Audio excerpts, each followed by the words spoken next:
banyak kritik yang dilakukan oleh imam-imam. Kemudian ada juga pembanding-pembanding. Nah, kalau sekarang itu merujuk kepada himpunan putusan tarjih Muhammadiyah, bukan yang dimaksud kemudian membahas himpunan putusan tarjih Muhammadiyah. Bisa-bisa secara umum, termasuk adalah fatwa tarjih Muhammadiyah mengangkat ini. Karena apa? Di Muhammadiyah itu yang namanya himpunan putusan tarjih Muhammadiyah tidak bisa dibaca oleh orang awam. Orang-orang awam di Muhammadiyah tidak mengerti apa isinya dari himpunan putusan tarjih Muhammadiyah itu.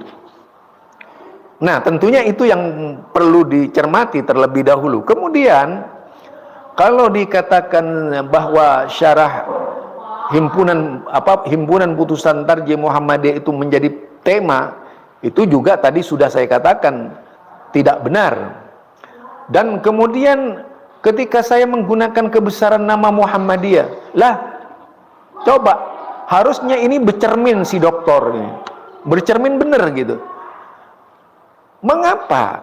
Kalau memang yang saya itu menarik, bukankah banyak sekarang di Facebook, ya, di Facebook itu banyak kalangan-kalangan, yaitu orang-orang yang menggunakan kata Muhammadiyah. Banyak di Facebook itu kajian Muhammadiyah, semua itu isinya bukan kajian Muhammadiyah, ternyata isinya fitnah. Tapi kok nggak ada protes dari pimpinan pusat Muhammadiyah, diam-diam saja. Apa saja yang dikerjakan oleh pimpinan pusat Muhammadiyah itu? Itu ya. Jadi seharusnya itu dijelaskan kepada umat. Nah, begitu saya yang mengkritisi, ramai itu. Syarah himpunan putusan tarjih Muhammadiyah ini menjadi ramai, ya. Padahal mereka nggak baca. Lebih ramai lagi kalau melihat YouTube saya, katanya saya. Itu ya, kalau kita cermati seperti itu.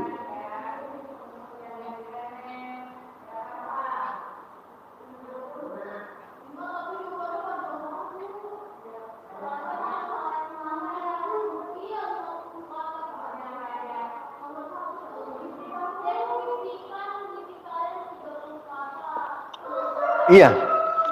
Jadi apa yang dilakukan saya itu makin nampak sekarang kepentingan-kepentingan di Muhammadiyah itu.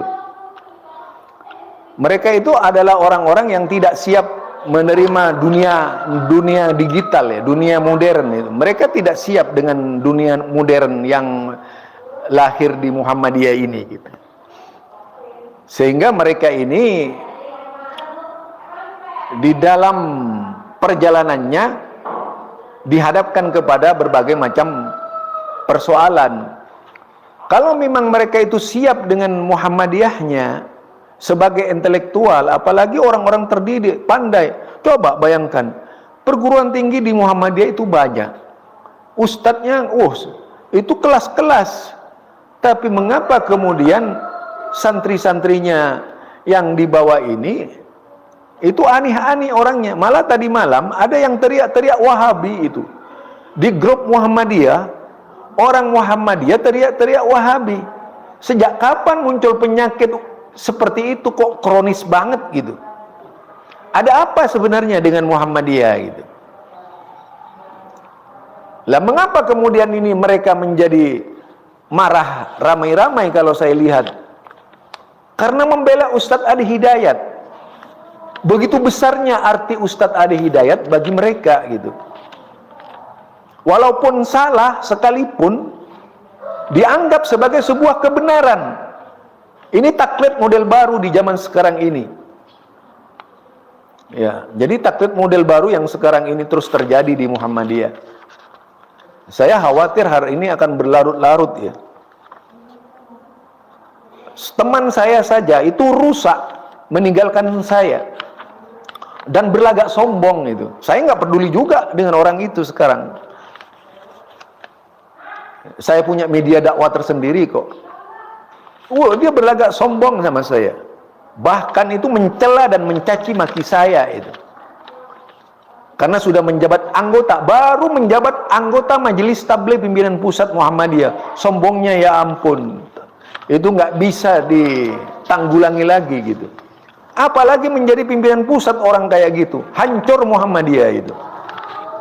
Dia berlagak Islami, tapi saya tahu perjalanannya orang itu gitu. Jadi di Muhammadiyah itu bisa saja seorang orang yang tidak kompeten bisa jadi pemimpin. Coba bayangkan, tiba-tiba seorang Ustadz Adi Hidayat meleset hanya karena beliau terkenal di YouTube, hanya karena beliau itu menjadi YouTuber yang berhasil menyedot perhatian netizen. Kemudian apa? Muhammadiyah menjadi lumpuh berpikir. Kalau dulu menanamkan agar tidak taklid buta kepada seseorang, sekarang malah disuruh taklid buta kepada Ustadz Adi Hidayat. Kan lucu itu.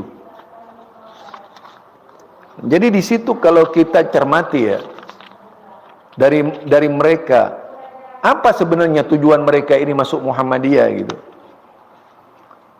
Seharusnya mencerdaskan, malah terbawa emosi. Saya sebenarnya tidak mau menanggapi hal ini karena saya anggap tak ada gunanya. Saya menggarami lautan gitu, dimana di dalamnya itu yang penuh dengan kepentingan.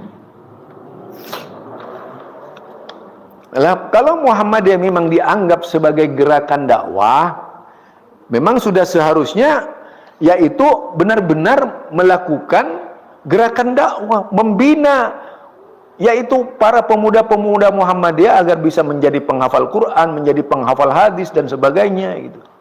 Memperkenalkan Muhammadiyah yang sesungguhnya. Tidak seperti ini. Ngapain ngulas seperti ini? Oh, majalahnya kayak gini saja itu isinya, nggak karuan. Gimana yang seharusnya majalahnya membina Islam kok terlalu banyak berita-beritanya yang unik, aneh-aneh itu ya.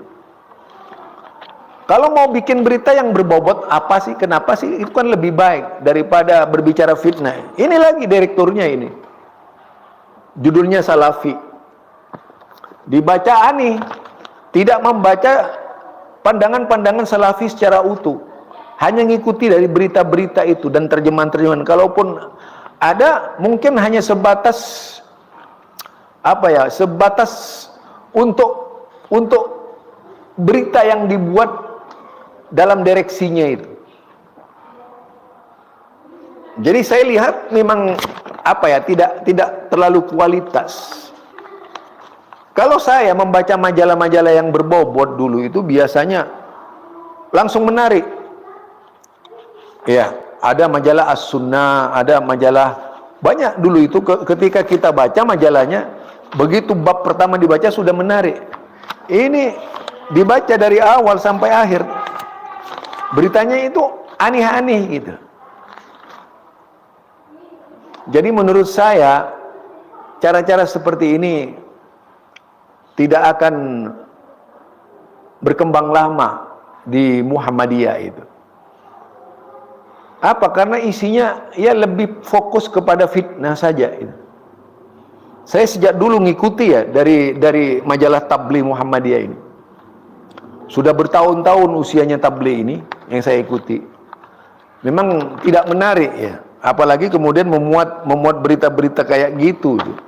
Dan berita tidak sempurna, dimuat begitu saja. Karena apa? Yaitu karena sebatas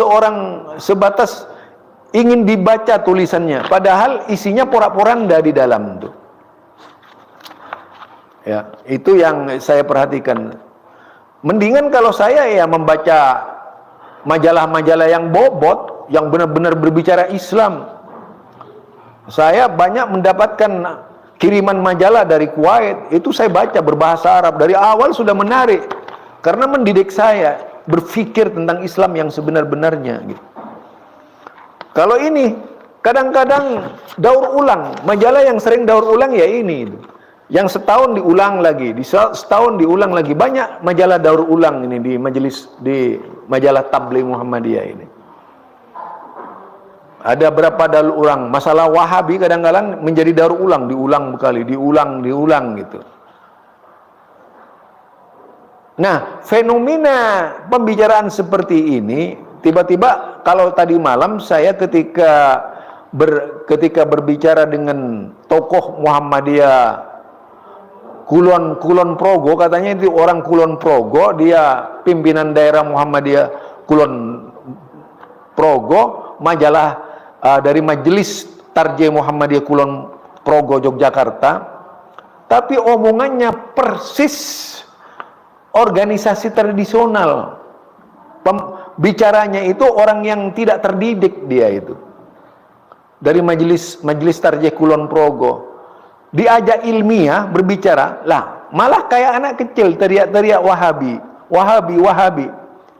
Lah saya juga orang Madura, dia orang Madura, tapi kalau saya lihat dia membawa kefanatikan di kampungnya itu ke Yogyakarta, bukan berbicara agama secara utuh dia.